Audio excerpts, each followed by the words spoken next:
Lição 6. A descendência de Abraão. Verso para memorizar. Vocês, porém, são geração eleita, sacerdócio real, nação santa, povo de propriedade exclusiva de Deus, a fim de proclamar as virtudes daquele que os chamou das trevas para a sua maravilhosa luz. 1 Pedro 2,9. Sábado, 1º de maio. Em Minutos de Deus, lemos, abre aspas, certo dia, numa cidade pequena, o relógio na vitrine do joalheiro parou às 8h45. Muitos cidadãos tinham ficado dependentes daquele relógio para saber a hora. Naquela manhã, homens e mulheres de negócios olharam para a vitrine e notaram que ainda eram 8h45. Crianças a caminho da escola ficaram surpresas ao descobrir que ainda tinham tempo. Muitas pessoas se atrasaram naquela manhã, porque o pequeno relógio na vitrine do joalheiro havia parado. Fecha aspas. Que representação do fracasso de Israel! Deus colocara Israel no meio das nações, na ligação geográfica estratégica entre 3 continentes, África, Europa e Ásia. Ele deveria ter sido o relógio espiritual do mundo. Porém, assim como o relógio na vitrine do joalheiro, Israel, em certo sentido, parou. No entanto, não foi um fracasso total, pois naquela época, assim como hoje, Deus tinha seu remanescente fiel. Nesta semana, estudaremos a identidade e a função do Israel de Deus em todas as épocas. Resumo da semana. Quais promessas da aliança o Senhor fez a Israel? Quais condições vieram com essas promessas? A nação cumpriu essas condições? O que aconteceu quando eles desobedeceram? Domingo, 2 de maio. Verso para memorizar. Vocês, porém, são geração eleita, sacerdócio real, nação santa, povo de propriedade exclusiva de Deus, a fim de proclamar as virtudes daquele que os chamou das trevas para a sua maravilhosa luz. 1 Pedro 2,9. Escolhidos entre todos os povos. Porque vocês são povo santo para o Senhor seu Deus. O Senhor seu Deus os escolheu, para que de todos os povos que há sobre a terra, vocês fossem o seu povo próprio. Sem dúvida, o Senhor escolheu especificamente o povo hebreu para ser seu representante especial na terra. A palavra traduzida como próprio, no verso acima, segulá, pode significar propriedade valiosa ou tesouro peculiar. Além disso, é crucial lembrar que essa escolha foi totalmente um ato de Deus, uma expressão de sua graça. Não havia nada no povo em si que o fizesse merecer essa graça. Não poderia haver, pois a graça é imerecida. Ouça Ezequiel 16:8. Quando passei de novo por perto e olhei para você, eis que você tinha chegado à idade do amor. Estendi sobre você as abas do meu manto e cobri a sua nudez. Fiz um juramento e entrei em aliança com você, diz o Senhor Deus, e você passou a ser minha. Pergunta 1. Como o verso lido explicou a escolha do Senhor por Israel? Em Deuteronômio, de J.A. Thompson, lemos, abre aspas, por que Israel foi escolhido por Yahvé? Isso era inexplicável. Israel era um pequeno povo sem grande cultura nem prestígio. Não possuía nenhuma qualidade pessoal especial que justificasse essa escolha. A eleição foi unicamente um ato de Deus. A principal causa para essa escolha está no mistério do amor divino. No entanto, o fato é que Deus amou Israel e o escolheu, honrando assim sua promessa aos pais. Israel havia sido escolhido em virtude do amor de Yahvé para com ele. Foi libertado da escravidão no Egito por uma demonstração do poder de Yahvé. Uma vez que ela compreendesse esses grandes fatos, perceberia que realmente é um povo santo e especialmente estimado. Portanto, qualquer tendência de sua parte de renunciar a uma condição tão nobre era extremamente repreensível. Fecha aspas. De acordo com o plano divino, os israelitas deveriam ser uma nação real e sacerdotal. Em um mundo ímpio, eles deveriam ser reis morais e espirituais, no sentido de que deviam prevalecer sobre o reino do pecado. Como sacerdotes, deveriam se aproximar do Senhor em oração, louvor e sacrifício. Como intermediários entre Deus e os pagãos, deveriam servir como instrutores, pregadores e profetas, e ser exemplos de um viver santo, expositores do céu acerca da verdadeira religião. No verso de hoje, o Senhor declarou que Israel deveria se destacar em relação a todos os povos que há sobre a terra. Considerando tudo o que a palavra ensina sobre a virtude da humildade e o perigo do orgulho, o que esse verso significa? Como eles deveriam se destacar em relação a todos os povos? Devemos aplicar essa ideia a nós como igreja? De que modo?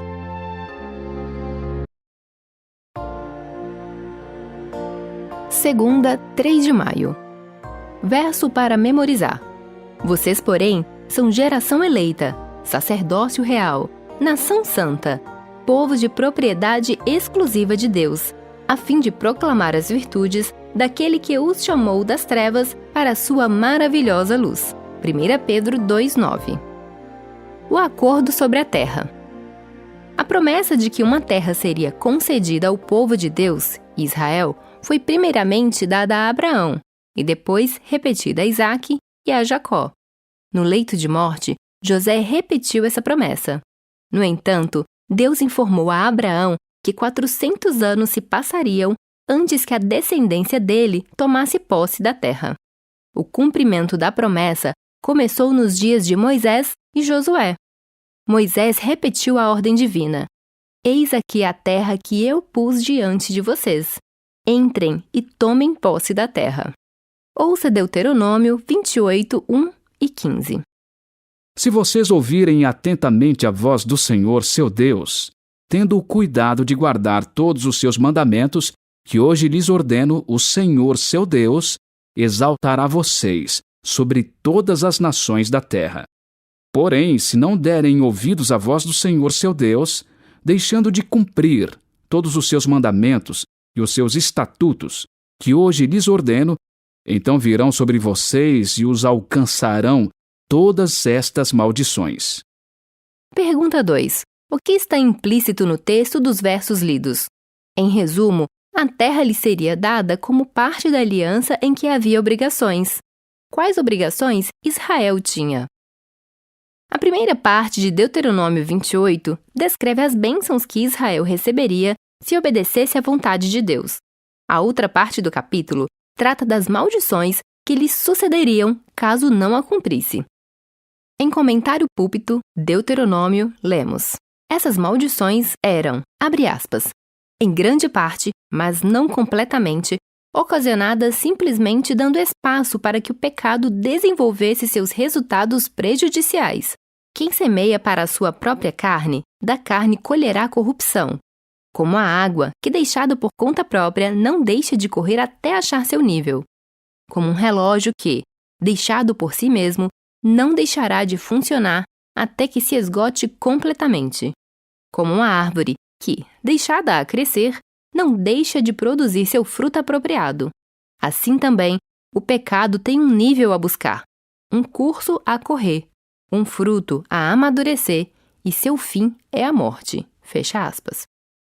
As promessas sobre a terra não eram incondicionais, mas faziam parte da aliança. Israel deveria cumprir sua parte no acordo. Caso contrário, as promessas poderiam ser anuladas. Várias vezes, o Senhor deixou claro que se eles desobedecessem, a terra lhes seria tomada. É difícil imaginar como o Senhor poderia ter sido mais explícito em suas palavras. Esperamos ansiosamente receber a terra prometida celestial e a nova terra. Nós a receberemos assim como os hebreus receberam a terra prometida. A diferença é que quando chegarmos lá, não haverá chance de perdê-la. Mas existem condições para chegar lá. Quais são as condições, especialmente no contexto da salvação somente pela fé?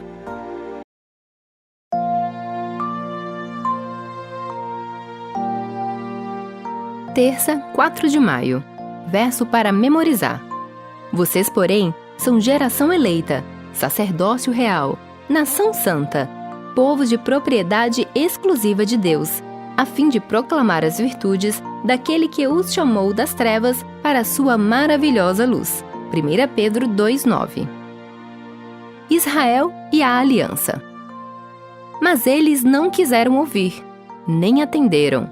Ao contrário, andaram cada um segundo a dureza do seu coração maligno. Por isso, fiz cair sobre eles todas as ameaças desta aliança, a qual lhes ordenei que cumprissem, mas que eles não cumpriram. Pense no texto lido de Jeremias 11:8. O Senhor havia dito que traria sobre eles todas as ameaças desta aliança. Veja que ele está se referindo a algo ruim. Embora costumemos pensar na aliança como algo que nos oferece apenas o que é bom, existe o outro lado. Esse princípio foi visto em Noé. Deus ofereceu a Noé algo maravilhoso, isto é, a possibilidade de ser preservado da destruição. Mas Noé teve que obedecer, a fim de receber as bênçãos da graça de Deus. Caso contrário, teria lugar o outro lado da aliança. Ouça Gênesis 6:5. O Senhor viu que a maldade das pessoas havia se multiplicado na terra e que todo o desígnio do coração delas era continuamente mau. Pergunta 3. Compare os textos de Jeremias e Gênesis. Eles tratam do mundo antediluviano. Qual é o paralelo? É importante controlar os pensamentos? Infelizmente, a história de Israel foi, em grande parte, um padrão repetido de apostasia, seguido por juízos divinos, arrependimento e um período de obediência. Apenas por um curto período, no governo de Davi e Salomão, foi controlada toda a extensão do território prometido. Observe estes textos de Jeremias sobre a apostasia de Israel. Se um homem repudiar a sua mulher, e ela o deixar e se tornar esposa de outro homem, será que o primeiro marido poderá voltar para ela? Não seria aquela terra totalmente contaminada por causa disso? Ora, você se prostituiu com muitos amantes, e ainda assim quer voltar para mim, diz o Senhor. Mas assim como a mulher que com traição se afasta do seu marido, assim você foi infiel para comigo, ó casa de Israel, diz o Senhor. Isso traz à mente algo mencionado anteriormente. A aliança que Deus deseja conosco não é apenas um insensível acordo legal feito entre empresários que buscam o melhor negócio, mas um compromisso tão sério e sagrado quanto o casamento. E por essa razão, o Senhor usou essas imagens. A apostasia de Israel não teve origem na desobediência, mas na quebra do relacionamento com o Senhor. Uma ruptura que resultou na desobediência e que trouxe o castigo sobre eles. Se nosso relacionamento com Deus está rompido, por que somos propensos ao pecado e à desobediência? Como ter um relacionamento profundo e amoroso com Deus?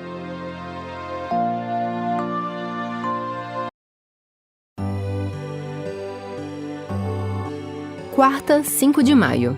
Verso para memorizar.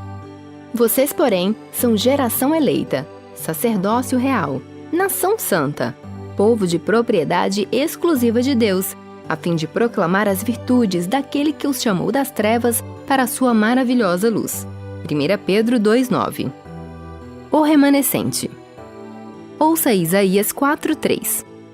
Os restantes de Sião e os que ficarem em Jerusalém serão chamados santos, isto é, todos os que estão inscritos em Jerusalém, para a vida. Miqueias 4:6 e 7. Naquele dia, diz o Senhor, congregarei os que cocheiam e recolherei os que foram expulsos e os que eu tinha afligido. Dos que cocheiam farei um remanescente, e dos que foram lançados para longe, uma nação poderosa. E o Senhor reinará sobre eles no monte Sião, desde agora e para sempre. Sofonias 3:12 e 13. Mas deixarei no meio de você um povo modesto e humilde, que confia no nome do Senhor. O remanescente de Israel não cometerá injustiça. Eles não proferirão mentira, e da sua boca não sairão palavras enganosas, porque serão apacentados, se deitarão, e não haverá quem os atemorize. Pergunta 4.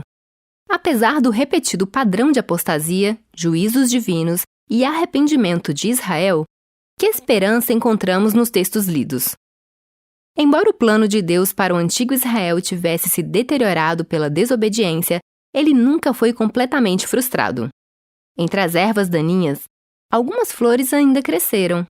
Muitos profetas do Antigo Testamento falaram desse remanescente fiel, a quem Deus reuniria para si como um belo ramalhete. O propósito de Deus em criar e preservar um remanescente fiel era o mesmo que tinha sido para toda a nação de Israel: usá-lo como seu instrumento divinamente designado para declarar, entre as nações, a sua glória. Dessa maneira, outros se uniriam aos fiéis para adorar o Rei, o Senhor dos Exércitos.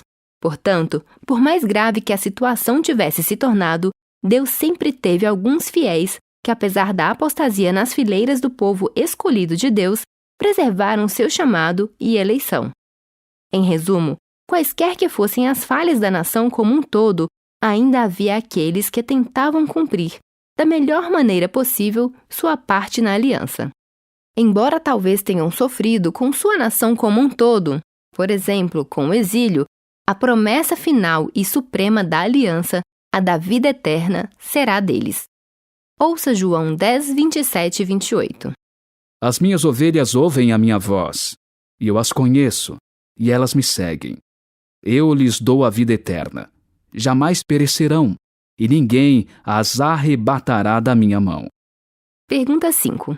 O que Jesus disse nos versos lidos? Aplique suas palavras, bem como as promessas contidas ali, à apostasia no antigo Israel. Como essas palavras explicam a existência de um remanescente fiel? Há alguns anos, uma jovem abandonou completamente sua fé cristã, principalmente porque tinha sido desencorajada pelo pecado, apostasia e hipocrisia que via em sua igreja. Aquelas pessoas não eram realmente cristãs, disse ela, usando isso como desculpa para desistir de tudo. Com base nos princípios do estudo de hoje, por que a desculpa dela é tão vazia?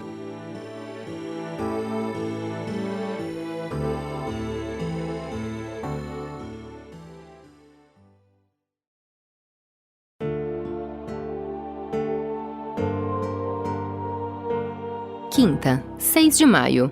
Verso para memorizar. Vocês, porém, são geração eleita, sacerdócio real, nação santa, povo de propriedade exclusiva de Deus, a fim de proclamar as virtudes daquele que os chamou das trevas para a sua maravilhosa luz. 1 Pedro 2,9. O Israel espiritual.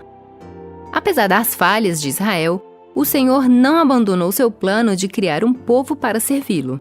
No Antigo Testamento, é retratada a expectativa de que o Senhor criaria um Israel espiritual, um corpo de fiéis, judeus e gentios, que continuasse evangelizando. Chegamos à Igreja Primitiva. Ouça Gálatas 3, 26 a 29.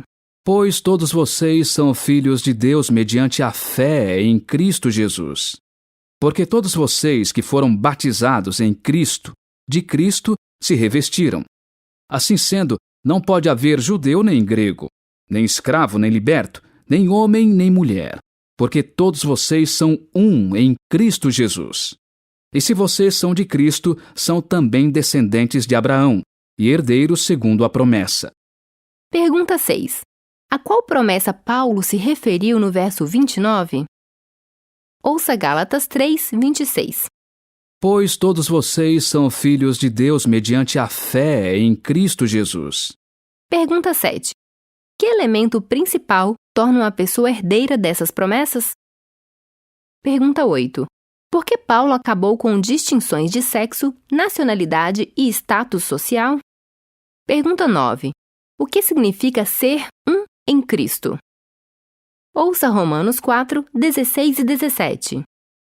Essa é a razão por que provém da fé, para que seja segundo a graça, a fim de que a promessa seja garantida para toda a descendência, não somente a descendência que está no regime da lei, mas também a descendência que tem a fé que Abraão teve, porque Abraão é pai de todos nós, como está escrito: Eu o constituí por pai de muitas nações. Diante daquele em quem Abraão creu, o Deus que vivifica os mortos e chama à existência as coisas que não existem. Gálatas 3, 26 a 29. Pois todos vocês são filhos de Deus mediante a fé em Cristo Jesus. Porque todos vocês que foram batizados em Cristo, de Cristo se revestiram. Assim sendo, não pode haver judeu nem grego, nem escravo nem liberto, nem homem nem mulher, porque todos vocês são um em Cristo Jesus. E se vocês são de Cristo, são também descendentes de Abraão e herdeiros segundo a promessa. Pergunta 10. Como os versos lidos nos ajudam a entender Gálatas 3, 26 a 29? Como filho de Abraão, Cristo se tornou, em sentido especial, herdeiro das promessas da aliança. Mediante o batismo, adquirimos parentesco com Cristo e, por meio dele, adquirimos o direito de participar das promessas feitas a Abraão. Portanto, tudo o que Deus prometeu a Abraão se encontra em Cristo, e as promessas se tornam nossas, não por motivo de nacionalidade, etnia ou sexo, mas pela graça que Deus nos concede pela fé. Em Patriarcas e Profetas lemos, abre aspas, a dádiva a Abraão e sua descendência incluirá não simplesmente a região de Canaã, mas a terra toda. Não foi por intermédio da lei que a Abraão ou a sua descendência coube a promessa de ser herdeiro do mundo, e sim mediante a justiça da fé. E a Bíblia claramente ensina que as promessas feitas a Abraão devem se cumprir por meio de Cristo. Os crentes tornam-se herdeiros de uma herança incorruptível, incontaminável e que se não pode murchar. Ou seja, a terra livre da maldição do pecado. Fecha aspas. Essa promessa será cumprida literalmente quando os santos viverem na nova terra com Cristo para todo sempre.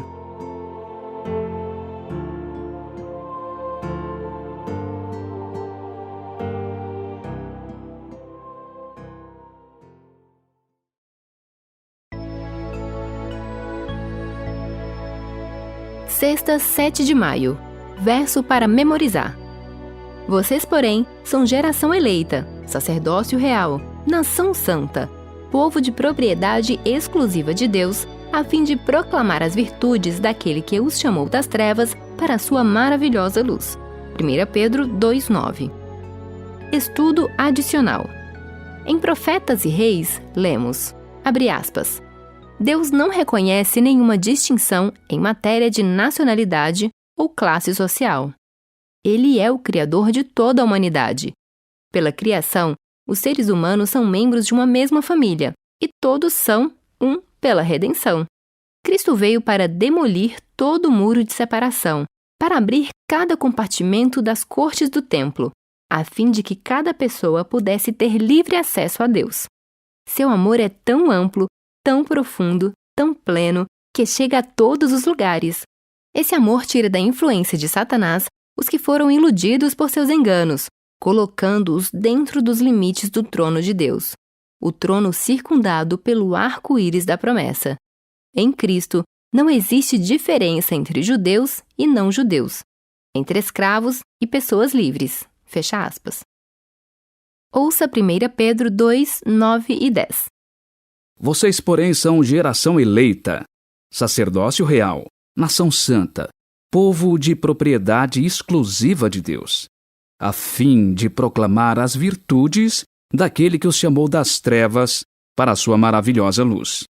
Antes, vocês nem eram povo, mas agora são povo de Deus. Antes, não tinham alcançado misericórdia, mas agora alcançaram misericórdia. Segundo o texto lido, descubra os 4 títulos que Pedro aplicou à igreja. A maior parte desses títulos foi retirada de textos que se referem a Israel.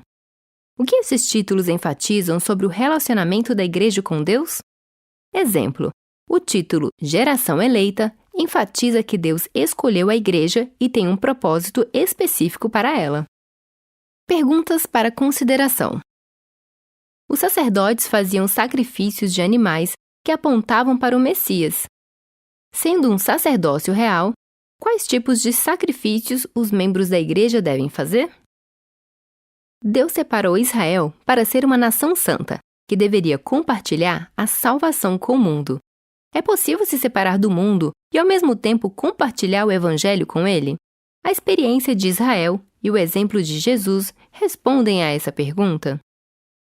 Deus sempre teve um remanescente, porque às vezes é mais fácil ser fiel em meio aos ímpios do que entre pessoas afastadas da igreja. Resumo. O verdadeiro Israel, antes e depois da cruz, é o Israel da fé, que vive em um relacionamento espiritual e de aliança com Deus e atua como seu representante.